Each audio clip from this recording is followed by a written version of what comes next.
it. Let's get into it. The first argument says that instead, where a cow cannot give milk, let her go to the slaughterhouse and give the meat to the poor, because that will help a poor to eat his food.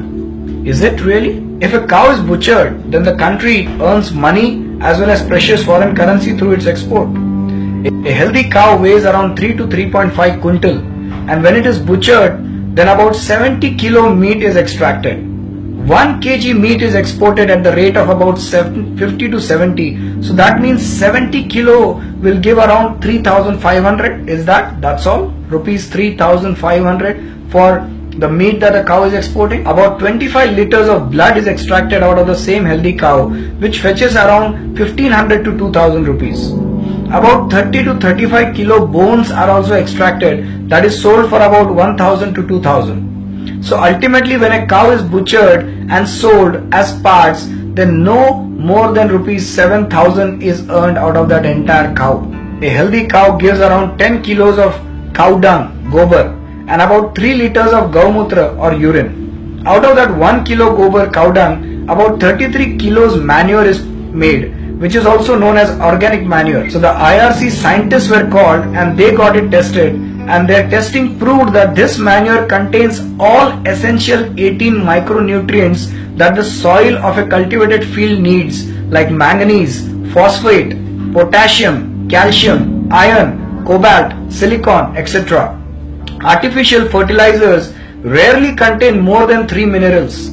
Therefore, cow dung manure is 10 times better than the artificial one. In many villages of India, 33 kgs of manure is made from 1 kg cow dung, and there are many villages and villagers who are doing it. 1 kg organic manure is sold in the international market for about rupees 6. Therefore, on daily basis, 10 kgs of cow dung fetches around rupees 1800 to 2000. 330 kilo manure from 10 kg cow dung at the rate of rupees 6. And then there are no Sundays or weekly off in getting cow dung. The cow gives cow dung every day. Therefore, in 365 days per year, we can earn about 1800 multiplied by 365, that is 6,57,000 per year just out of cow dung. On an average, a cow's age is about 20 years, and it keeps giving cow dung till its last day. It may not be beyond imagination that how much one can earn just by cow's cow dung. It goes in millions. 1 crore 31 lakhs 40,000, my dear friends. Thousands of years back, it was already written in our sacred books that goddess Lakshmi resides in cow dung. And how true could it be now?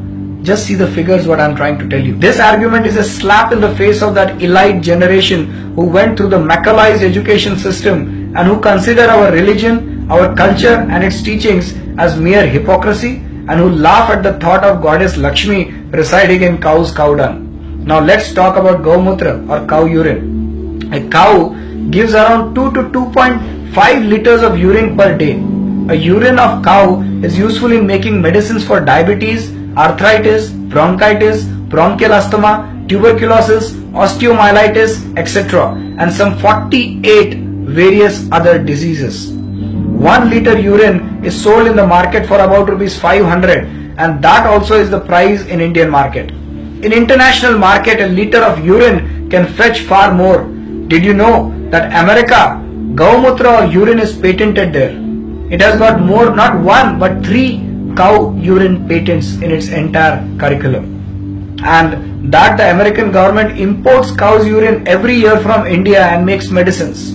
So if we calculate according to the American market, then a liter of cow's urine can get about rupees 1,200 to 1,300. That means just out of cow's urine, we can earn about rupees 3,000 daily. In 20 years, we can earn 2 crores, 19 lakhs. And that is the amount that you can earn from just cow's urine. Cow dung can also produce methane gas, which can be used as an alternate to LPG. And our kitchen can be cooked, the cooked food can be used from that, and also to run a vehicle. Yes, even a 4-wheel vehicle can run out of methane gas, which can be made out of cow dung.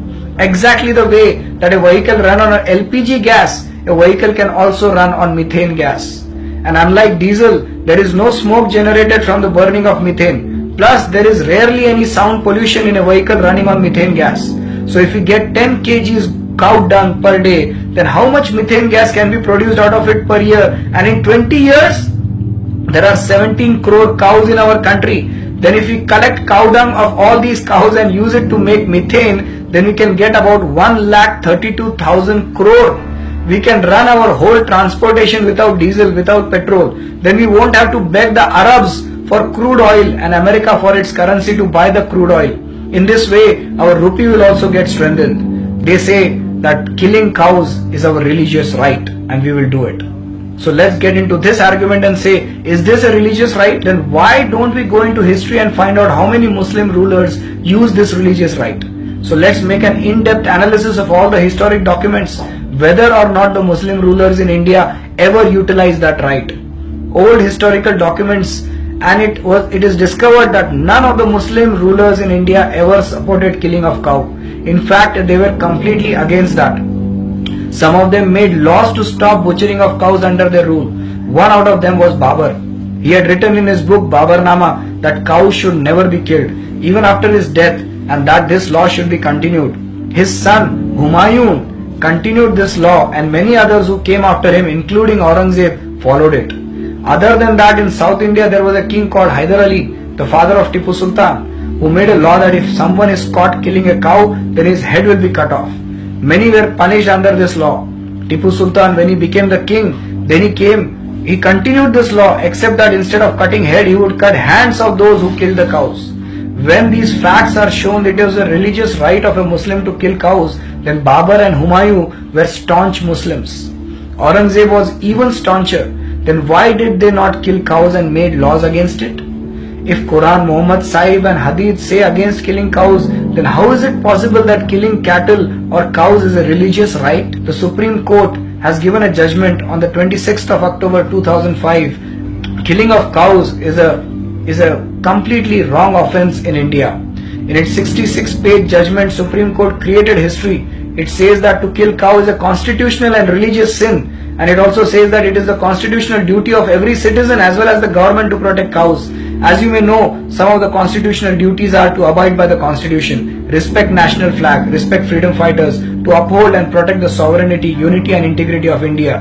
And now it will also include protecting cows. And I'm so happy for it. And I will just have to end by saying that on the 18th of June, we are having this wonderful conference at the Bombay Stock Exchange, Mumbai, and which is Bos Indicus, a protection of our Indian cows. And there are a lot of dignitaries coming for this great conference, and I invite every Indian from every part of India to come and attend this wonderful conference on the 18th of June. It's a Sunday, and we all look forward to your presence at this esteemed conference, Bos Indicus, the protection of Indian cows. Thank you very much.